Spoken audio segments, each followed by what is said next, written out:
નમસ્તે વિદ્યાર્થી મિત્રો, આજે આપણે બાયોલોજીનું ચેપ્ટર તો બાયોલોજીનું જ છે, પણ કેમેસ્ટ્રીની અંદર પણ થોડોક ભાગ આવે છે તો આપણે શીખીશું. બાકી એમાં થોડોક ભાગ જે એમિનો એસિડ હોય છે, વિટામિન હોય, હોર્મોન્સ હોય, બધાને આવડતું જ હોય છે. આમાંથી હું તમને ખાસ જે આપણે શું શીખવાનું છે એને કાર્બોહાઈડ્રેટ કહેવાય. કાર્બોહાઈડ્રેટ બરાબર, બીજા વિટામિન પણ આવતા હોય છે, હોર્મોન્સ આવતા હોય છે, ન્યુક્લિક એસિડ જેમાંથી ડીએનએ અને આરએનએ બને છે.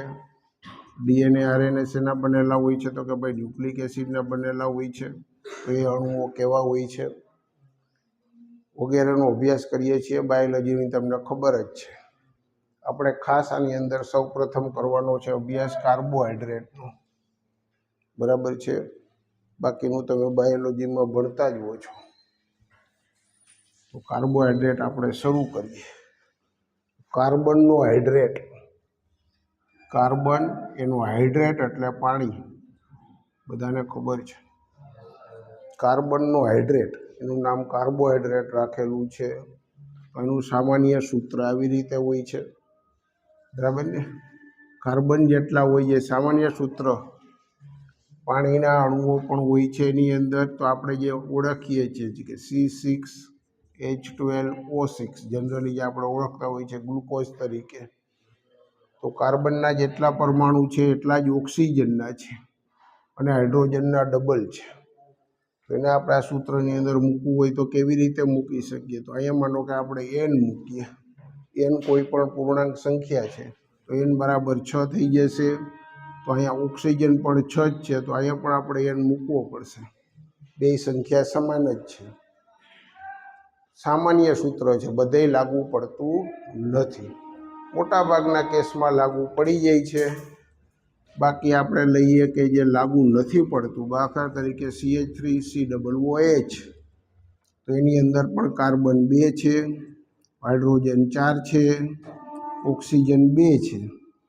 તો અહીંયા n બરાબર 2 મૂકીએ આપણે. n બરાબર 2 મૂકીએ તો આ સૂત્ર સાથે મેચ થઈ જાય છે. પરંતુ આપને ખબર છે એસિટિક એસિડ એ કાર્બોહાઈડ્રેટ નથી. તો અહીંયા એવું નથી કે 100% જે આ સૂત્રને ફોલો કરે એ બધાય કાર્બોહાઈડ્રેટ જ હોય, પણ મોટાભાગના કાર્બોહાઈડ્રેટ હશે, જે જનરલ સૂત્ર છે.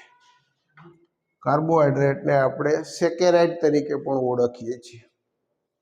કાર્બોહાઈડ્રેટનું બીજું નામ શું છે? સેકેરાઇડ્સ. સેકેરાઇડ્સ પણ આ તરીકે પણ ઓળખીએ છીએ. તો આપણે શરૂઆત કરીશું. સૌ પ્રથમ કયા પ્રકારના કાર્બોહાઈડ્રેટ હોય છે, બરાબર ને. કાર્બોહાઈડ્રેટના પ્રકારો આપણે લઈશું. તો પહેલાં વ્યાખ્યાયિત કરીશું. આ સામાન્ય સૂત્રની વાત થઈ.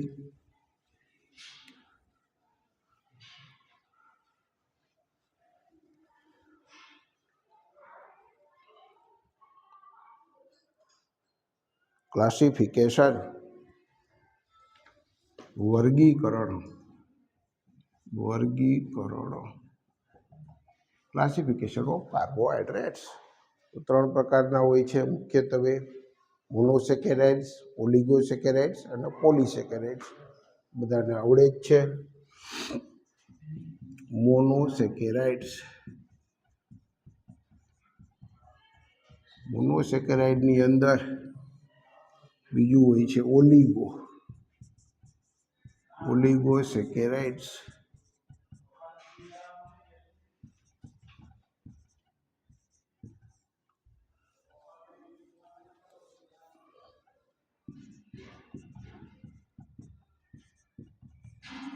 અને પોલિસેકેરાઇડ્સ. ત્રણ પ્રકારના હોય છે.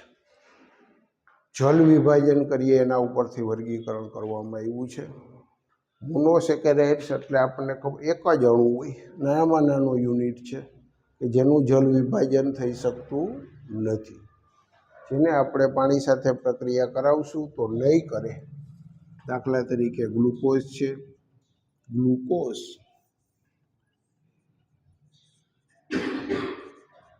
જેનું સામાન્ય સૂત્ર કે અણુસૂત્ર લખું છું. ગ્લુકોઝ હોય ફ્રુક્ટોઝ હોય બેનું અણુસૂત્ર સરખું જ હોય છે. બીજું હોય છે ફ્રુક્ટોઝ.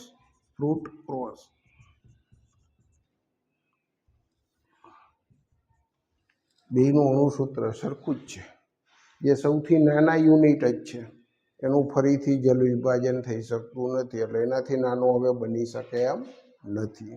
નાનામાં નાના અણુ હોય છે જે આપણે ખાસ ભણીએ છીએ. બીજા પણ છે પણ આ બેનો જ આપણે ખાસ અભ્યાસ કરવાનો છે.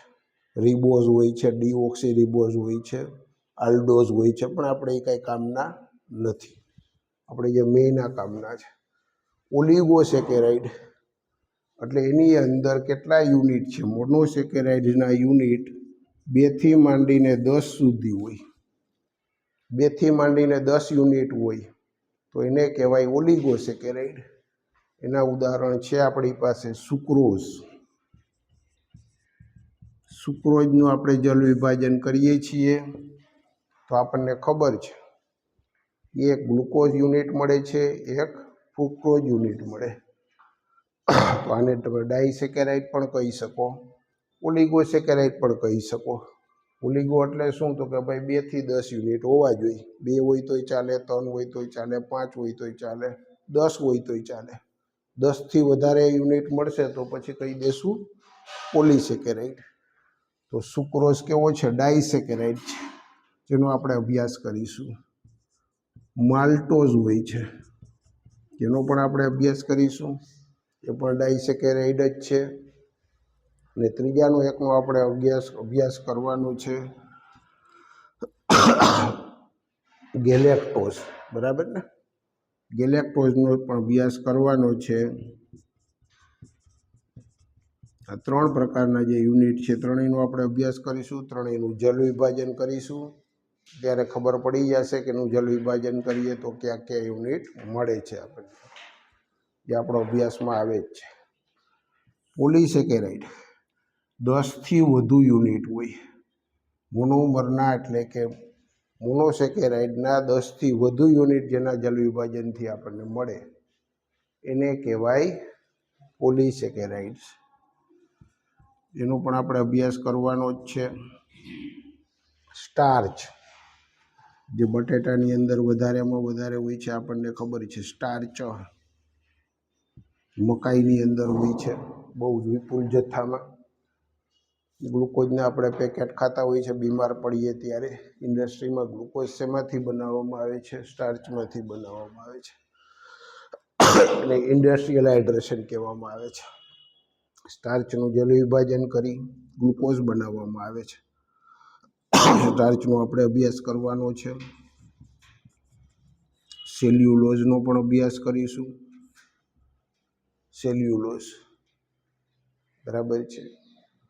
અને ત્રીજો એક અભ્યાસ કરવાનો છે ગ્લાયકોજેન.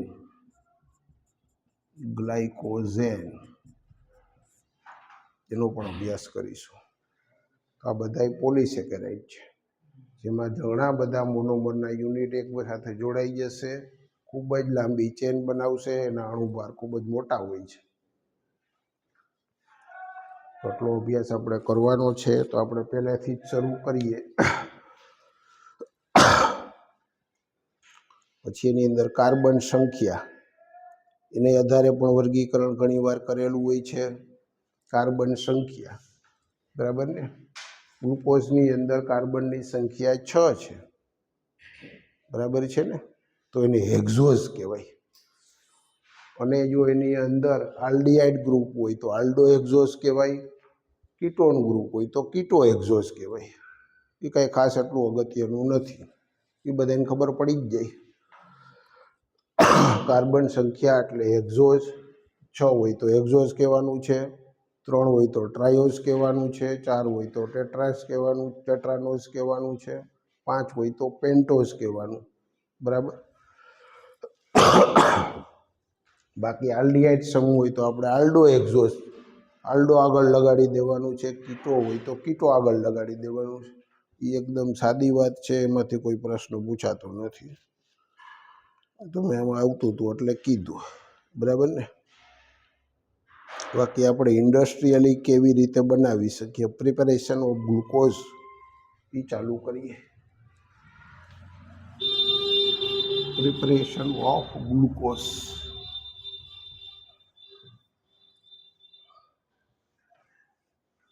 ગ્લુકોઝની બનાવટ. ગ્લુકોઝ આપણે કેવી રીતે બનાવી શકીએ? ગ્લુકોઝની બનાવટ. ગ્લુકોઝ કેવો છે? મોનોસેકેરાઇડ છે. તો કોઈ પણ ઓલિગોસેકેરાઇડ લઈએ અને અથવા પોલીસેકેરાઇડ લઈએ, એનું જલ વિભાજન કરીશું તો નાનામાં નાનો યુનિટ મળશે, એ ગ્લુકોઝ હશે. તો આપણે ગ્લુકોઝની બનાવટ, ખાસ કરીને જે સુક્રોઝ હોય છે, સુક્રોઝ જેને આપણે શુગર પણ કહીએ છીએ. શુગર બધાને કહેવાય. જે સ્વાદે ગળ્યા હોય એને બધાને આપણે શુગર કહી શકીએ. બરાબર ને? સ્વાદે ગળ્યા હોવા જોઈએ. રાસાયણિક ભાષામાં સ્વાદે ગળ્યા હોય એને બધાને આપણે શું કહી શકશું? શુગર. એવું નથી કે આપણી જે ખાંડ છે આપણે વાપરતા હોય એને જ શુગર કહેવાય. સ્વાદે ગળ્યો હોય ગ્લુકોઝ તો એને પણ આપણે શુગર કહી શકીએ. ફ્રુક્ટોઝ પણ સ્વાદે ગળ્યો જ હોય છે, એને પણ આપણે શુગર કહી શકીએ. બધા મોનોસેકેરાઇડ્સ અને ઓલિગોસેકેરાઇડ સ્વાદે ગળ્યા જ છે, તો એને આપણે કહીશું શુગર.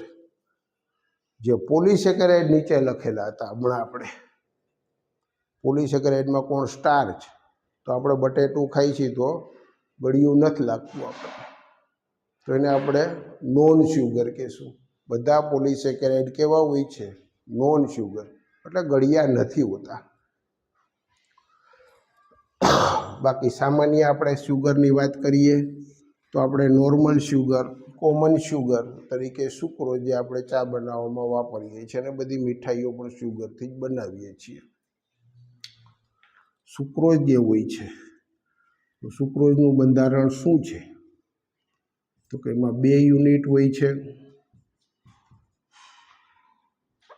12, 22, 11 આવું એનું અણુસૂત્ર છે. એની અંદર પાણી નાખીએ આપણે. પાણી નાખીશું તો 2 પ્રકારના આપણને અણુઓ મળશે.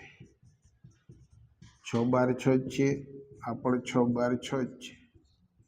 બેયના અણુસૂત્ર સરખા જ છે. બરાબર ને? એકનું નામ ગ્લુકોઝ છે, એકનું નામ ફ્રુક્ટોઝ છે. ગ્લુકોઝ. બીજાનું નામ છે ફ્રુક્ટોઝ. 2 યુનિટ મળશે આપણને. ગ્લુકોઝ પણ મળશે, ફ્રુક્ટોઝ પણ મળશે. એમાંથી આપણે ફ્રુક્ટોઝને હટાવવો પડે, બેયનું સેપરેશન કરવું પડે. બરાબર ને? નકરો ગ્લુકોઝ જોતો હોય આપણે શેનું બનાવીએ છીએ? ગ્લુકોઝની બનાવટ. તો આ બેયને છૂટા પાડવા પડે. બની ગયા પછી છૂટા પાડવા પડે, એટલે મગજમારી. ઇન્ડસ્ટ્રીમાં એ મગજમારી હોય છે. એટલે આ સાદી મેથડ છે, લેબોરેટરી મેથડ કહી શકીએ આપણે. લેબોરેટરીમાં બનાવી શકીએ. બાકી ઇન્ડસ્ટ્રીમાં એવી છૂટા, જેમ ઇન્ડસ્ટ્રીમાં કેવી રીતે બનાવવામાં આવે કે સૌથી ઓછા ખર્ચે બને અને પ્યુરિટી પણ સારી હોય, તો સ્ટાર્ચમાંથી બનાવવામાં આવે છે. ઇન્ડસ્ટ્રીમાં શેમાંથી બનાવવામાં આવે છે? સ્ટાર્ચમાંથી બનાવવામાં આવે છે. તો સ્ટાર્ચનું સૂત્ર કેવી રીતે આપણે યાદ રાખવું ભાઈ? સ્ટાર્ચનું સૂત્ર આપણે નથી આવડતું, પણ પાણી નાખી દેવાનું. પાણી ઉમેરવાનું છે. પાણી ઉમેરીશું તો આપણને ખબર છે ગ્લુકોઝ બને છે. સ્ટાર્ચમાં પાણી નાખીએ, ગ્લુકોઝ બને છે. બરાબર ને? તો આવું સૂત્ર છે કે એમાં પાણી 1 યુનિટ ઓછો હોય છે. આમાંથી પાણીનો 1 યુનિટ ઓછો કરી નાખો તો કાર્બન તો 6 જ રાખવાના છે, પાણી 2 ઓછા કરી નાખવાના છે ને, H 10 હોય. એનું જનરલ સૂત્ર હોય છે. બહુ લાંબી શૃંખલા હોય છે. બરાબર ને? શૃંખલા કેવી હોય છે? બહુ લાંબી હોય છે. O કેટલા હોય? 5 હોય. આની અંદર પાણી નાખી દઈ તો આવું બની જાય. પણ આખે લાંબી શૃંખલા હોય એટલે N યુનિટ વાળું બતાવવાનું. ઘણા બધા ગ્લુકોઝના અણુઓ મળે. તો જે પાણીના અણુઓ પણ કેટલા નાખ્યા n નાખ્યા, તો હવા પણ યુનિટ કેટલા લીધા આપણે n લીધા, બરાબર ને? હવા n યુનિટ લીધા છે, બધું n લીધું છે તો હવા n મળશે આપણને. તો આવી રીતે ગ્લુકોઝ આપણને મળી જાય, જે ઇન્ડસ્ટ્રીયલી છે, બરાબર ને? ઇન્ડસ્ટ્રીમાં એવી રીતે બનાવવામાં આવે છે. ઇન્ડસ્ટ્રીયલ કન્ડિશન પણ લખેલી છે. ડાયલ્યુટ H2SO4 એસિડિક માધ્યમ, એનો મતલબ શું થયો? ડાયલ્યુટ H2SO4 લખેલું હોય એટલે શું હોય? તો કે ભાઈ એસિડિક માધ્યમમાં પ્રક્રિયા કરવાની છે. બીજું, temperature 390 kelvin, 393 and 223 atmosphere pressure, 393 kelvin, 223 ATM pressure, high pressure ઉપર કરવાનું છે. તો આપણને ગ્લુકોઝ મળી જાય. આ એકલો જ ગ્લુકોઝ મળ્યો, આમાં 2 જણા મળતા હતા. અહીંયા કંઈ સેપરેશન કરવાની કંઈ જરૂર નથી, એકલો પ્યોર જ મળે છે. તો એટલે ઇન્ડસ્ટ્રીયલ મેથડ કહેવાય આને. ઇન્ડસ્ટ્રીની અંદર ઔદ્યોગિક રીતે આવી રીતે બનાવવામાં આવે છે. આવી રીતે તમારે, તો આના n યુનિટ હોય છે, તમારી બુકમાં આવી રીતે લખેલું હોય છે કે આ બધા ભેગા જ હોય, એક જ અણુ હોય, બહુ લાંબો અણુ હોય, એનું હાઇડ્રોલિસિસ કરવાનું પાણીના અણુ વડે, તો n યુનિટ ગ્લુકોઝ બની જાય. આ ઇન્ડસ્ટ્રીયલ મેથડ હતી. હવે આપણે જે મેન મહત્ત્વની વાત કરવાની છે, આ ચેપ્ટરનો મેન ભાગ છે કે ગ્લુકોઝનું બંધારણ કેવું હોય છે. જે ગ્લુકોઝનું સૂત્ર તો આપણે જાણીએ છીએ, 6-12-6, બરાબર ને? ગ્લુકોઝનું સૂત્ર આપણને અણુસૂત્ર ખબર પડી ગઈ. કેવી રીતે ખબર પડે એ આપણે પહેલેથી વાત કરીએ.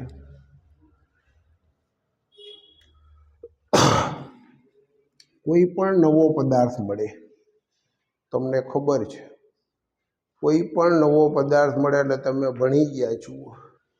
સૌ પ્રથમ પદાર્થ કોણ છે ખબર નથી, એટલે આપણે એને શું કરીએ? હવાની હાજરીમાં સળગાવીએ. હવાની હાજરીમાં સળગાવીએ, જો અંદરથી CO2 વાયુ નીકળે ને, એ CO2 વાયુનું પરિમાપન કરી લઈ, એને KOHની અંદર એબ્ઝોર્બ કરી લઈ કે કેટલા ગ્રામ પદાર્થ લીધો તો, એનું ઓક્સિડેશન કર્યું તો કેટલા ગ્રામ CO2 મળ્યો. ઓક્સિજન ભલે વધુ હોય, આની કોઈ ચિંતા નથી. પરિમાપન કોની ઉપર હાલે છે? કાર્બન ઉપર. જેટલો CO2 મળશે એના ઉપરથી ખબર પડી જશે કાર્બન અંદર કેટલો છે. કાર્બનના મોલની ખબર પડી જશે, એટલે કે કાર્બનના ટકાની ખબર પડી જશે. આના ઉપરથી આપણને કાર્બનના પર્સન્ટેજ મળે છે. એવી જુદી જુદી મેથડ હોય છે કાર્બન નક્કી કરવા માટે. જે મેથડ છે લિબિગ મેથડ કહેવાય, લિબિગ મેથડ. એવી જ રીતે બીજા માટે માનો કે હાઇડ્રોજન અંદર હોય તો પાણી બનશે, બરાબર ને? અંદર હાઇડ્રોજન હશે, ઓક્સિજન તો આપણે ભરપૂર માત્રામાં આપ્યો જ છે, તો એનું પણ ઓક્સિડેશન થઈ અને પાણી જ બનશે. તો એ પાણીની માત્રા ઉપરથી પણ આપણે હાઇડ્રોજનના પર્સન્ટેજ ખબર પડી જશે. બીજા નાઇટ્રોજનના પર્સન્ટેજ માટે જેલ્ડાલ મેથડ છે, ડ્યુમાસ મેથડ છે. એ જુદા જુદા સલ્ફર માટે પણ મેથડ છે. જુદા જુદા જેટલા પણ હોય એટલે આ બધાની મેથડ વાપર્યા પછી ઓક્સિજન જે બાકીનો બચે છે એ ઓક્સિજન ટકા મળી જાય છે આપણને. તો બધાના ટકા ખબર પડી ગયા પછી એનું સૂત્ર કેમ નક્કી કરવું એ આપણે પહેલા ચેપ્ટરમાં જ શીખ્યા હતા.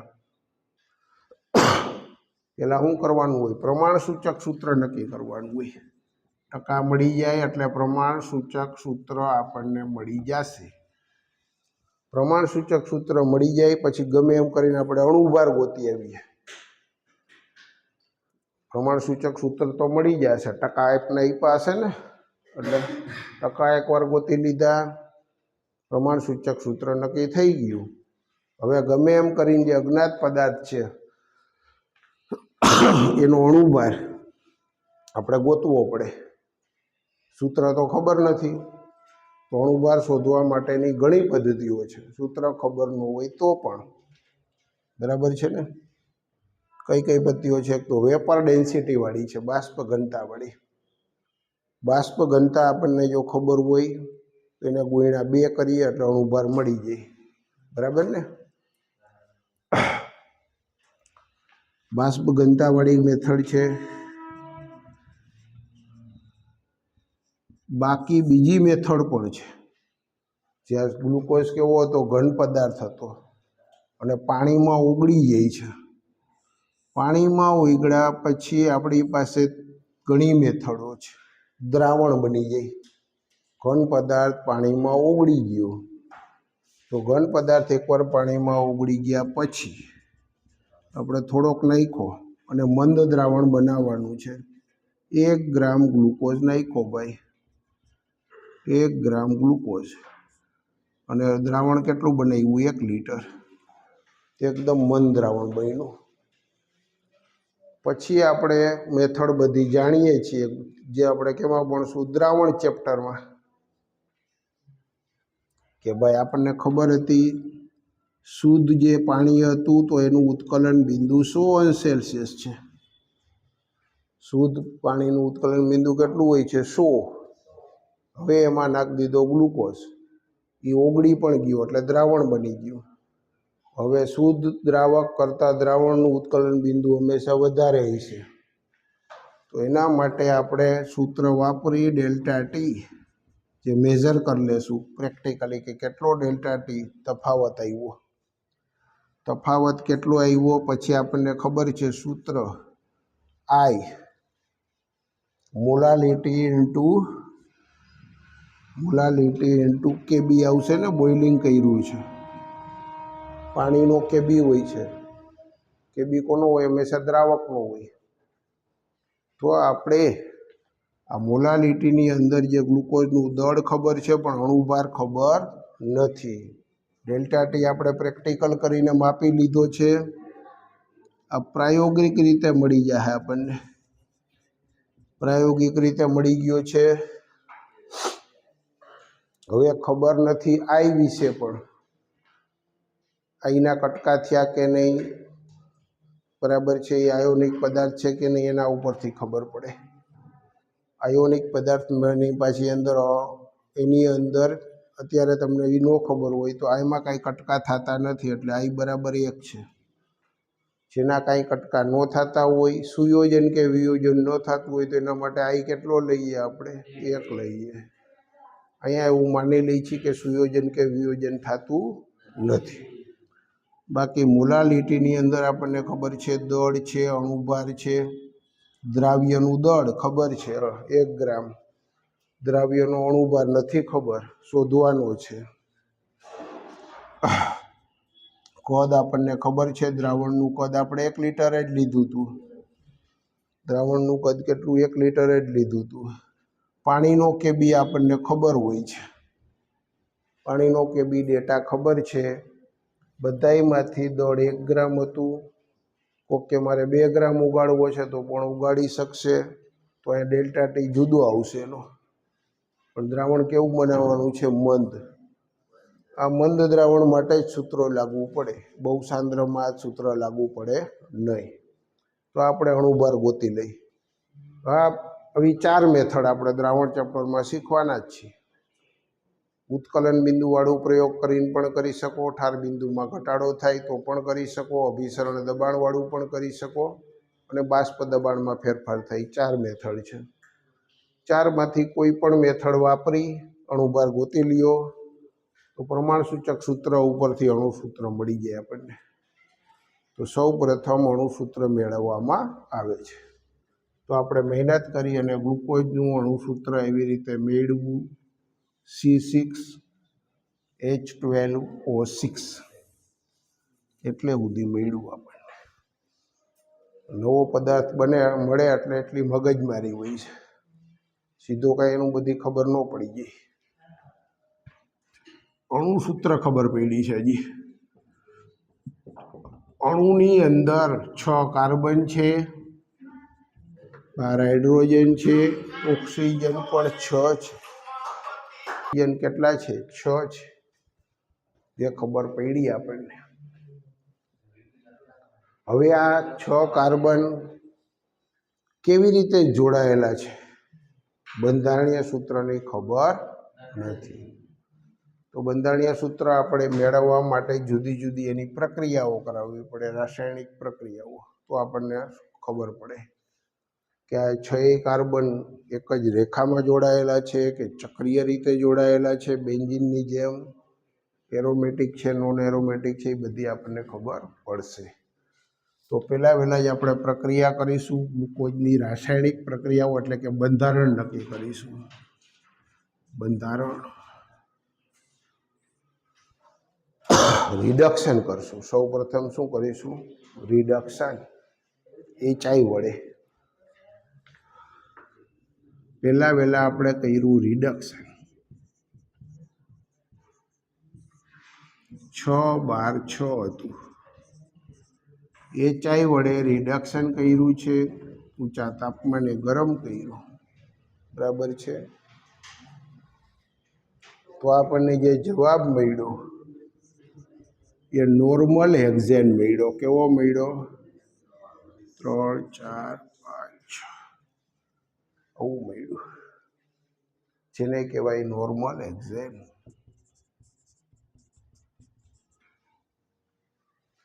6 કાર્બન અને હાઇડ્રોજન જ બચ્યા છે, ઓક્સિજન બધાય રિડ્યુસ થઈ ગયા છે, H સાથે જોડાઈ ગયા છે. આપણે મેઇન વસ્તુ હતી 6 કાર્બન રેખીય રીતે જોડાયેલા છે. ભાઈ નોર્મલ હેક્ઝેન મળ્યો ને, નોર્મલ એટલે રેખીય. તો આપણે આ પ્રક્રિયા કરી તો આપણે ખબર શું પડી? ખબર શું પડી ભાઈ? માહિતી શું મળી?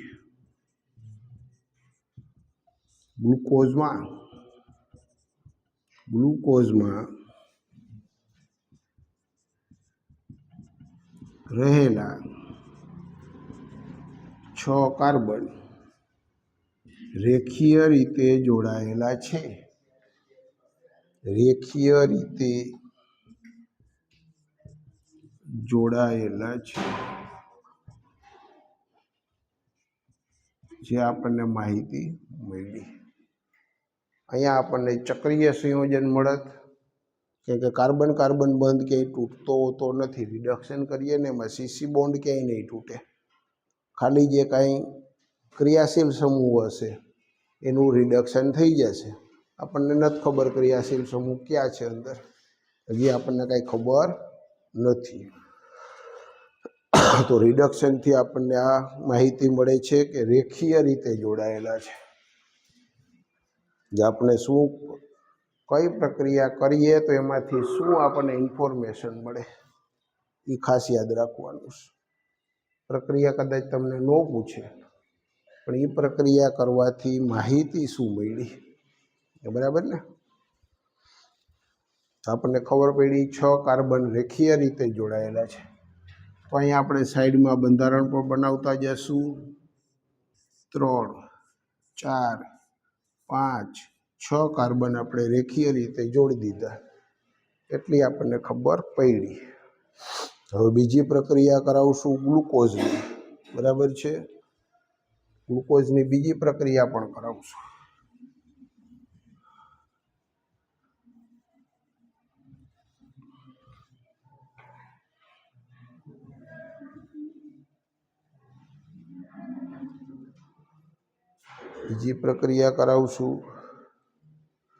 હાઇડ્રોક્સિલ એમાઇન સાથે પ્રક્રિયા કરાવી, બરાબર છે. હાઇડ્રોક્સિલ એમાઇન સાથે પ્રક્રિયા કરાવી છે. સંઘનન પ્રક્રિયા થઈ ગઈ, બરાબર છે ને. હાઇડ્રોક્સિલ એમાઇન સાથે પ્રક્રિયા થાય તો શું મળે? હાઇડ્રોક્સિલ એમાઇન સાથે જે પ્રક્રિયા થાય પછી જે જવાબ મળતો તો ગ્લુકોઝમાં આપણે એને શું કહીએ? ઓક્ઝાઇમ કહેતા હતા ને. ઓક્ઝાઇમ મળે છે. શું મળે છે? ઓક્ઝાઇમ મળે છે. પાણીનો નાનો અણુ છૂટો પડે છે. બધું થયું જ. એ પ્રક્રિયા થઈ પછી ગ્લુકોઝે યોગશીલ પ્રક્રિયા પણ આપી. કોની સાથે? HCN સાથે યોગશીલ પ્રક્રિયા પણ આપી, યોગશીલ પ્રક્રિયા થઈ, HCN નો એક અણુ ઘૂસી ગયો અંદર, યોગશીલ થઈ ગયો, સાયનોહાઇડ્રીન કહીએ, સંયોજન મળે એને સાયનોહાઇડ્રીન કહેવાય. ગ્લુકોઝમાંથી મળ્યું તો ગ્લુકોઝ સાયનોહાઇડ્રીન, બરાબર ને. ઓક્ઝાઇમ તો કયોનો ગ્લુકોઝનો, તો ગ્લુકોક્ઝાઇમ કહેવાય. ગ્લુકોઝ અને ભેગું કરી દેવાનું છે ગ્લુકોક્ઝાઇમ, ઓક્ઝાઇમ ભેગું બેની સંધિ જોડી દેવાની છે, ગ્લુકોક્ઝાઇમ કહેવાય. આને ગ્લુકોઝ સાયનોહાઇડ્રીન, ગ્લુકોસાયનોહાઇડ્રીન. શોર્ટકટમાં જે નામ કંઈ બહુ મહત્વ નથી. આની સાથે યોગશીલ પ્રક્રિયા આપી, સંગઠન પ્રક્રિયા પણ આપી. આવી પ્રક્રિયા કોણ આપે? તો કે જેની અંદર આવો સમૂહ હાજર હોય, કાર્બોનિલ સમૂહ, આલ્ડીહાઇડ પણ આપે, કીટોન પણ આપે. કાર્બન, આ બે પ્રક્રિયાથી આપણને માહિતી શું મળી ભાઈ? કાર્બોનિલ સમૂહની હાજરી.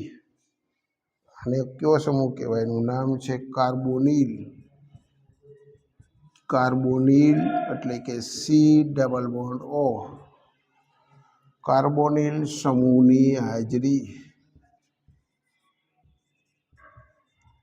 સૂચવે છે. આ બે પ્રક્રિયા જો અંદર કાર્બોનિલ સમૂહ હોય ને તો જ થાય, નકર નહીં થાય. કાર્બોનિલ સમૂહ આલ્ડીહાઇડ સ્વરૂપે પણ હોઈ શકે, કીટોન સ્વરૂપે પણ હોઈ શકે, બેમાંથી એક છે. એટલે હવે આપણે એવી કોઈક પ્રક્રિયા કરશું કે જે આપણને ખબર પડી જાય આલ્ડીહાઇડ છે કે કીટોન છે. આલ્ડીહાઇડ ને કીટોનમાં ભેદ પારખવા માટે આપણે ઓક્સિડેશનનો સહારો લઈએ છીએ, આપણને ખબર છે, બરાબર ને. આલ્ડીહાઇડ કીટોન માટે આપણે શેનો સહારો લઈએ છીએ? ઓક્સિડેશનનો. તો જે બ્રોમિન જળ હતો, નિર્બળ ઓક્સિડેશન કરતા પદાર્થ હતો. બ્રોમિન જળ જે નિર્બળ ઓક્સિડેશન કરતા પદાર્થ છે, બ્રોમિન જળ. યલો ફોર્મ કસોટીમાં આપણે કીધું હતું ને, Cl2Br2I2 એ પણ ઓક્સિડેશન કરતા પદાર્થ છે જ. અહીં બ્રોમિન જળનો ઉપયોગ કર્યો છે. બ્રોમિન જળ સાથે પ્રક્રિયા કરાવવાથી તમને ખબર છે શું મળે છે? તો કે ભાઈ આમાં કંઈક હતું, COOH રૂપાંતર થઈ ગયું, એસિડિક સમૂહ અંદર આવ્યો, અંદર એસિડિક સમૂહ બની ગયો, બરાબર છે ને.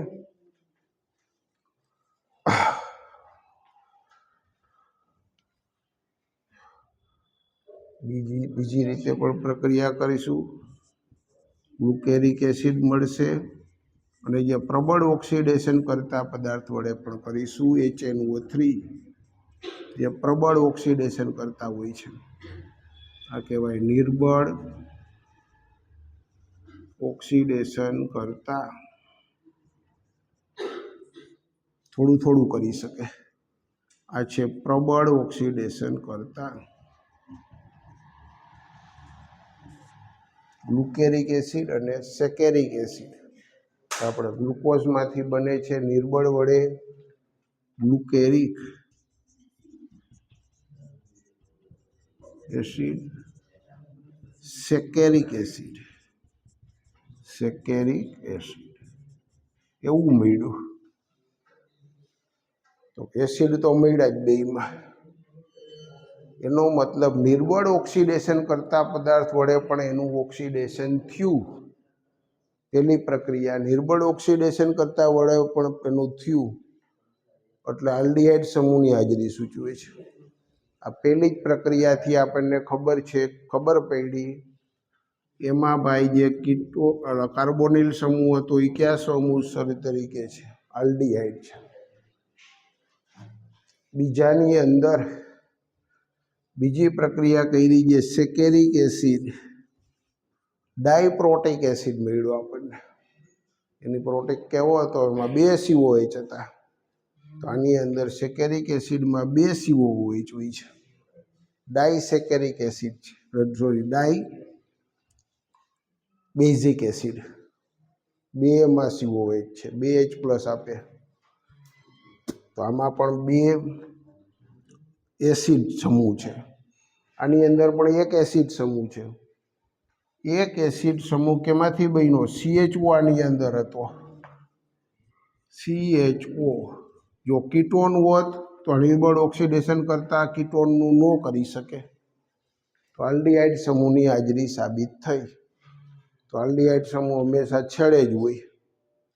આલ્ડીહાઇડ સમૂહ હંમેશા ક્યાં હોય? છેડે હોય. એટલે ગમે એ છેડે આપણે એક આલ્ડીહાઇડ સમૂહ મૂકી દઈએ. આલ્ડીહાઇડ સમૂહની હાજરી આવી ગઈ. આ ઉપરની પ્રક્રિયા છે ને બ્રોમિન જળવાળી, એનાથી ખબર પડી આલ્ડીહાઇડ સમૂહની હાજરી. નીચેની પ્રક્રિયાથી હું ખબર પડી? તો કે 2 COH આવ્યા. તો કે બીજા છેડે પણ કંઈક એવો માણસ છે કે જેનું ઓક્સિડેશન થઈ જાય છે અને છેલ્લે COH બને છે. આલ્કોહોલ પણ હોઈ શકે, આલ્ડીહાઇડ પણ હોઈ શકે, આલ્કોહોલ પણ હોઈ શકે. પ્રબળ ઓક્સિડેશન કરતાં આલ્કોહોલમાંથી સીધો એસિડમાં લઈ જાય. આપણે ભણી ગયા છીએ, પ્રબળ ઓક્સિડેશન કરતા પદાર્થ હોય ને, આલ્કોહોલ હોય તો પણ સીધો એસિડ, આલ્ડીહાઇડ હોય તો પણ સીધો એસિડમાં લઈ જાય. તો અહીંયા પણ એવો કોઈ સમૂહ છે કે આલ્કોહોલ છે કાં આલ્ડીહાઇડ છે બીજા છેડા ઉપર. એટલી માહિતી મળી આપણને.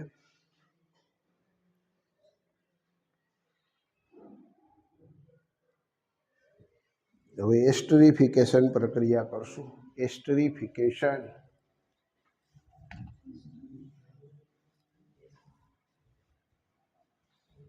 ગ્લુકોઝનું આપણે શું કર્યું? એસ્ટરીફિકેશન કર્યું. એસિટિક એનહાઇડ્રાઇડ કોની સાથે પ્રક્રિયા કરવાની છે? એસિટિક એનહાઇડ્રાઇડ સાથે પ્રક્રિયા કરવાની, જેને એસ્ટરીકરણ કહેવાય.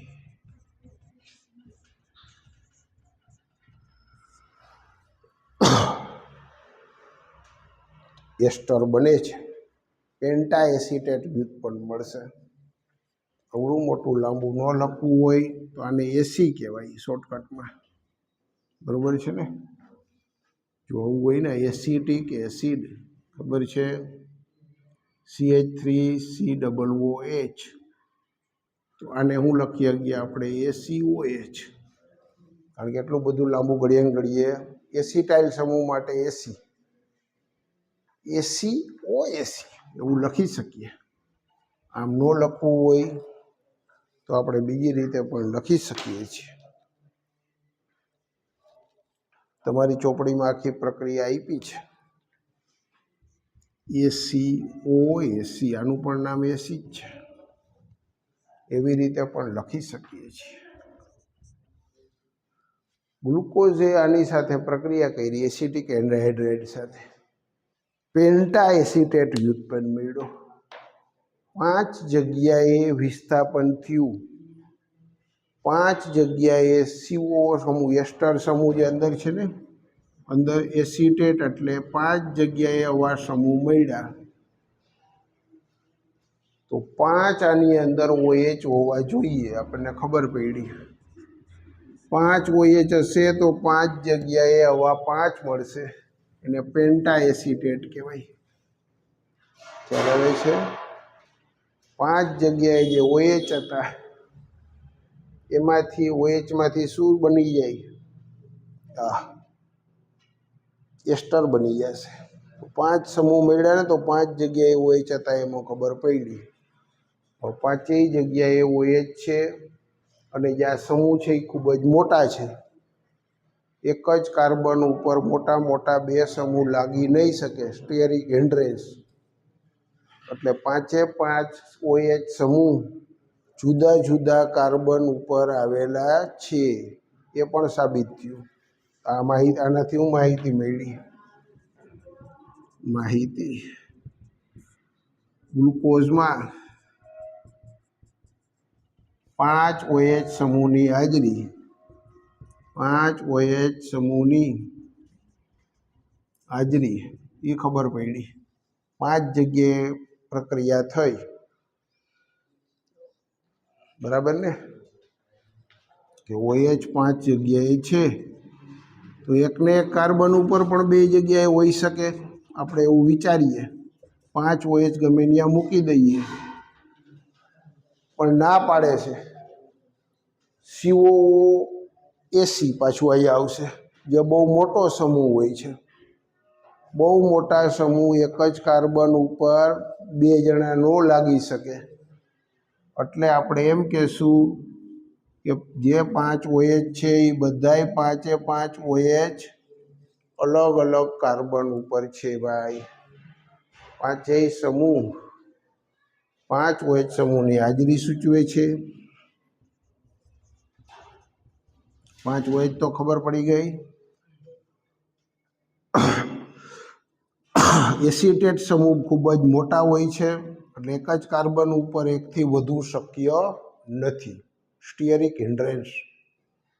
એટલે પાંચેય OH જુદા જુદા કાર્બન ઉપર હાજર છે.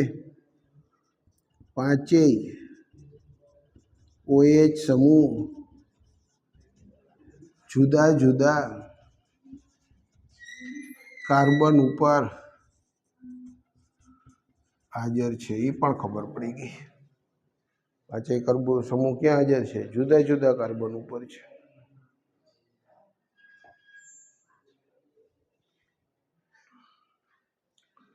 આટલી માહિતી મળ્યા પછી, બધી માહિતી મળી ગઈ.